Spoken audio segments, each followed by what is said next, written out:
Hello student, good morning to all. कल हमने Monera जगत के बारे में पढ़ा और देखा कि मोनेरा जगत में उन जीवों को रखा गया है या उन जीवाणुओं को रखा गया है जिनमें केंद्रक स्पष्ट नहीं होता। केंद्रकी पदार्थ जो है वो जीव द्रव्य के अंदर ही रहता है। इसके चारों ओर किसी प्रकार की दोहरी झिल्ली या दोहरी झिल्ली युक्त अन्य कोशिकांग नहीं पाए जाते। अब डेवलपमेंट के सीरीज़ में अगर हम देखें तो धीरे धीरे इन्हीं जीवाणुओं का डेवलपमेंट होता हो गया। ये अपने आप को बचाने के लिए अपने अंदर अनुकूलन करते गए और प्रोटिस्टा जगत के जीव इनसे उत्पन्न हुए। तो सेकंड जो 5 जगत वर्गीकरण है उसमें हम दूसरा जगत के बारे में पढ़ते हैं, प्रोटिस्टा जगत के बारे में। प्रोटिस्टा जगत के बारे में यू बैक्टीरिया मतलब अब ये इनकी कोशिका विकसित हो गई है। इनके जीव द्रव्य में दोहरी झिल्ली युक्त कोशिकांग पाए जाने लगे हैं। केंद्रकी पदार्थ के चारों ओर दोहरी झिल्ली का निर्माण हो चुका है और ये विकसित प्रकार के बन गए हैं। तब सभी एक कोशिकी यूकैरियोटिक जीवों को इसके अंतर्गत प्रोटिस्टा जगत के अंतर्गत रखा गया है। लेकिन प्रोटिस्टा जगत की अगर हम बात करें तो ये भी बहुत अधिक विवादित है। जितने भी एक कोश की यूकैरियोटिक कोशिका है उनका सबका व्यवहार अलग अलग है, सबकी संरचना अलग अलग है। कोई स्वपोषी है, कोई परपोषी है, कोई परजीवी है, कोई परभक्षी है, कोई मृतजीवी है, कोई प्रकाश संश्लेषण कर सकता है, कोई प्रकाश संश्लेषण नहीं कर सकता। इस प्रकार इनमें बहुत अधिक विविधता पाई जाती है और इनमें कुछ में प्रचलन के लिए कशाब यानी फ्लैजिला पाया जाता है, तो कुछ में प्रचलन के लिए सीलिया पाया जाता है। कशाबिका की बनावट में सूक्ष्म नलिकाएँ 9+2 के क्रम में व्यवस्थित रहते हैं। इनमें लैंगिक जनन और अलैंगिक जनन दोनों प्रकार का जनन पाया जाता है। अलैंगिक जनन विखंडन या बहुविखंडन के द्वारा होता है। लैंगिक जनन में इनमें युग्मकों की संरचना का निर्माण होता है जिनका संयुग्मन होता है। इस प्रकार इनमें बहुत अधिक विविधता पाई जाती है। प्रोटिस्टा के अंतर्गत कुछ जो जीव रखे गए हैं उनमें है सबसे पहला क्राइसोफाइट्स, डाइनोफ्लैजिलेट्स, यूग्लिनाइट्स और पंख कवक एवं प्रोटोजोआ को इनमें विकसित प्रोटोजोआ को इनमें रखा गया है। तो सबसे पहले हम पढ़ेंगे क्राइसोफाइट्स।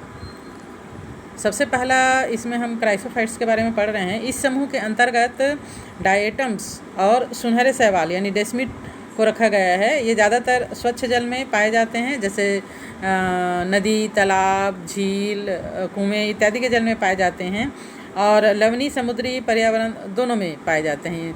दोनों ही प्रकार के वातावरण में होते हैं। ये बहुत ही सूक्ष्म होते हैं क्योंकि ये एक कोशिकी हैं और इसलिए इनकी संरचना बहुत सूक्ष्म होती है और जलधारा के साथ ये धीरे धीरे निश्चेष्ट रूप से बहते रहते हैं। डायटम्स की संरचना को देखें तो ये देखिए, ये साबुनदानी की तरह है ना। इसकी कोशिका भित्ति साबुनदानी की तरह होता है, 2 आच्छादित कवक से मिलकर बना होता है। सभी में ये दिख रहा है और इन भित्तियों में सिलिका पाया जाता है जिसके कारण ये नष्ट नहीं होते। इस प्रकार मृत डायटम्स अपने वास स्थान में जिस स्थान में रहते हैं उसमें कोशिका भित्ति के अवशेष बहुत बड़ी संख्या में छोड़ जाते हैं। करोड़ों वर्षों में जमा हुआ इस अवशेष को डायटिमी मृदा कहा जाता है और चूँकि ये भुरभुरा सा होता है, कणमय होता है, ग्रेन्युलर होता है, इस कारण इस मृदा का उपयोग पॉलिश करने में, तेल बनाने में, सिरप बनाने में यानी पॉलिश करने में, तेल और सिरप का निस्यंदन मतलब उसको छानने में होता है और ये समुद्र के प्रमुख उत्पादक होते हैं। प्रोटिस्टा जगत में हम दूसरे जीव के बारे में बात करें, डाइनोफ्लैजिलेट्स के बारे में। तो जो डाइनोफ्लैजिलेट्स होते हैं वो एक कोश की समुद्री शैवाल होते हैं और इनमें क्लोरोफिल पाया जाता है, इसलिए ये प्रकाश संश्लेषी होते हैं। प्रकाश संश्लेषण के द्वारा अपना भोजन स्वयं बना सकते हैं। इनकी सेल्यूलोज की भित्ति प्लेट के रूप में होता है और प्लेट के कारण इनकी आकृति अस्थि यानी हड्डी जैसे दिखाई देती है और इसमें कुछ वर्णक पाए जाते हैं पीले और इन वर्णकों की उपस्थिति के कारण ही ये पीला, हरा, भूरा, नीला या लाल रंग का दिखाई देता है। इनकी कोशिकाओं में भोज्य पदार्थ का जो संचय होता है वो स्टार्च या तेल के रूप में होता है। प्रायः भूरा या लाल रंग के ज़्यादा होते हैं और इनके अंदर जैंथोफिल नामक वर्णक होता है। जैंथोफिल वर्णक के कारण ये भूरे या लाल रंग के होते हैं। याद रखना, जैंथोफिल वर्णक के कारण ये भूरे या लाल रंग के होते हैं। इनकी कोशिका के मध्य में एक खाँच भी पाया जाता है जिसको मेखला या गर्डिल कहते हैं। जो चल डाइनोफ्लैजिलेट्स हैं उनमें प्रायः कशाभिकाएँ पाई जाती हैं। कशाभिका मीन्स पतले पत्ती रस्सी के समान संरचना, जिसको लहराकर ये जल में एक स्थान से दूसरे स्थान तक चल फिर सकते हैं।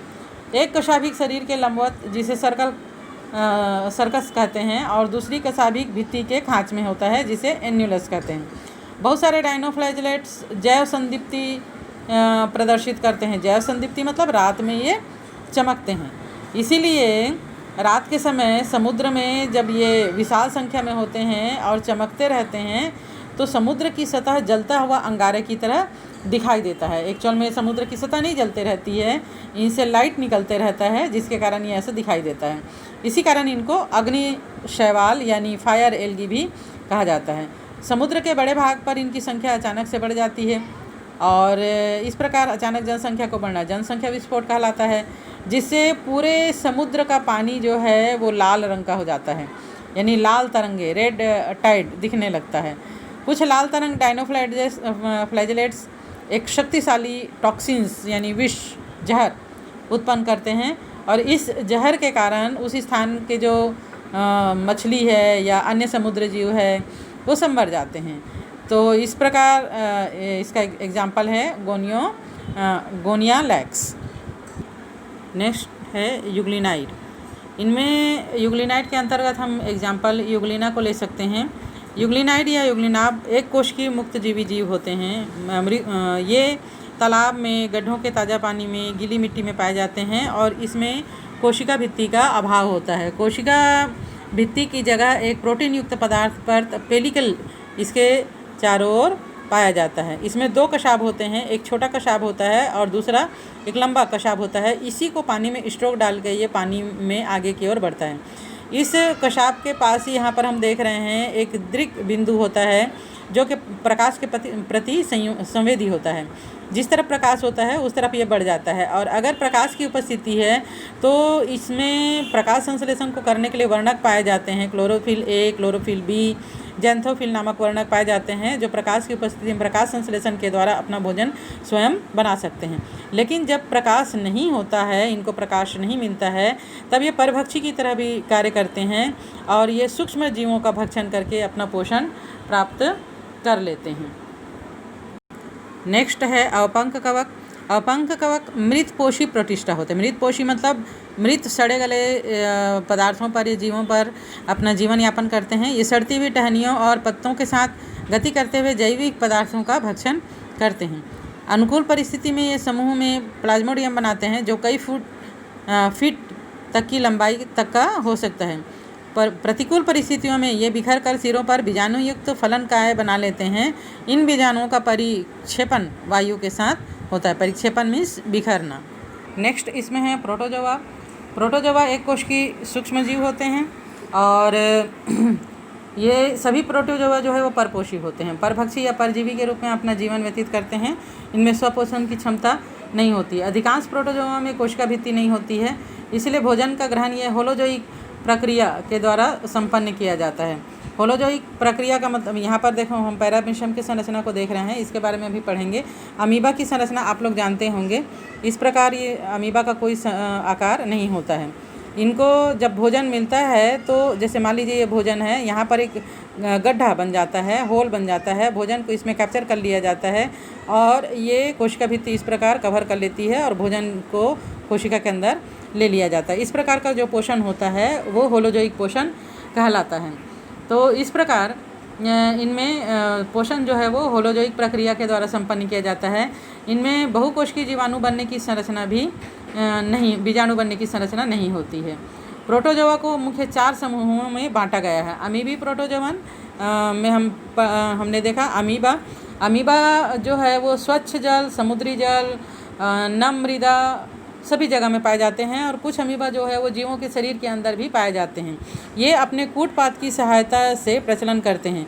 अमीबा का कोई भी एक हिस्सा आगे बढ़ जाता है और बाकी हिस्सा को समेट लेता है, फिर एक हिस्सा आगे बढ़ता है, बाकी हिस्सा समेट लेता है। इस प्रकार का जो संरचना है झूठा पैर, कूटपात, कूट मतलब झूठा और पाद मतलब पैर, इस संरचना का निर्माण करते हैं और ये चलन करते हैं। और समुद्र में पाए जाने वाले अमीबी प्रोटोजोआ में शरीर के बाहर सिलिका का एक कवच पाया जाता है। पूरे बॉडी के बाहर जो है वो सिलिका का कवच पाया जाता है, जो समुद्र के खारेपन से इसको बचाकर रखता है। इनका मुख्य भोजन जीवाणु, शैवाल, डायटम्स, अन्य प्रोटोजोआंस और छोटे जंतु जैसे निमेटोड्स वगैरह होते हैं। कुछ समुद्री अमीबी प्रोटोजोआ परजीवी के रूप में मनुष्य के अंदर रहते हैं, जैसे एंट अमीबा हिस्टोलिटिका। यह मनुष्य के आंत में कोशिकाओं को संक्रमित कर देता है और इससे अमीबी पेचिस यानी डिसेंट्री नामक रोग होता है।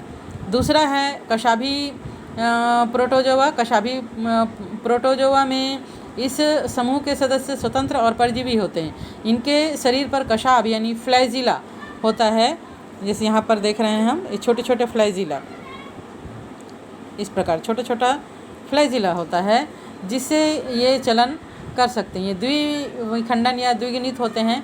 परजीवी कशाभ प्रोटोजोआ बीमारी उत्पन्न करते हैं, जैसे ट्रिपोनोसोमा ब्रूसी इत्यादि। मनुष्य में अफ्रीकन निद्रालु व्याधि, अफ्रीकन स्लीपिंग सिकनेस कहते हैं, ये बीमारी उत्पन्न करते हैं। एक्चुअल में ये यहाँ पर ये कशाभी प्रोटोजोआ नहीं है ना।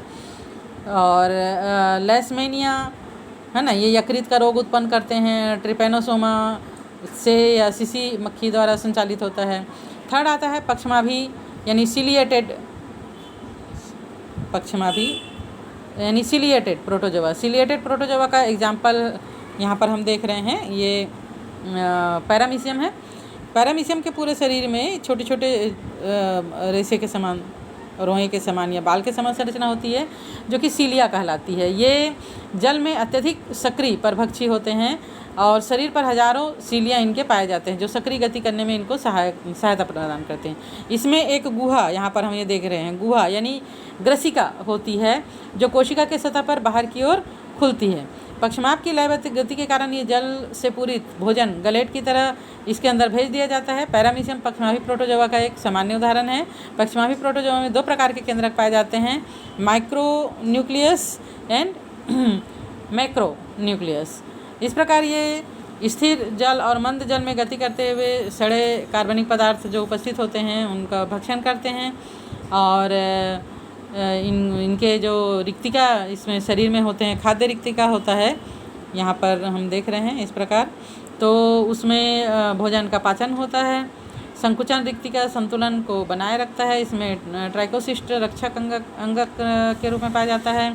इनमें प्रजनन जो है वो अलैंगिक और संयुग्मन के द्वारा लैंगिक जनन भी होता है। और अंत में इस प्रोटिस्टा जगत में हम पढ़ते हैं स्पोरोजोआ। इसकी संरचना बहुत सरल होती है। ये परजीवी जीवन व्यतीत करते हैं। इनमें पक्षमाभी या सिलिका नहीं पाया जाता। मलेरिया परजीवी प्लाज्मोडियम का नाम आप लोगों ने सुना होगा, और ये जो है इस वर्ग का प्रसिद्ध उदाहरण है। प्लाज्मोडियम अपना जीवन चक्र मनुष्य और मच्छर दो होस्ट में पूरा करता है, और इनके जीवन चक्र में संक्रमण करने योग्य अगुणित जीवाणु जैसी अवस्था पाई जाती है, जिसमें प्रत्येक वर्ष हजारों लोग जो है मलेरिया से ग्रसित हो जाते हैं। प्लाज्मोडियम का जीवन चक्र बहुत ही जटिल होता है और इसमें बहुत सारी अवस्थाएं होती है। तो आज के लिए बस इतना।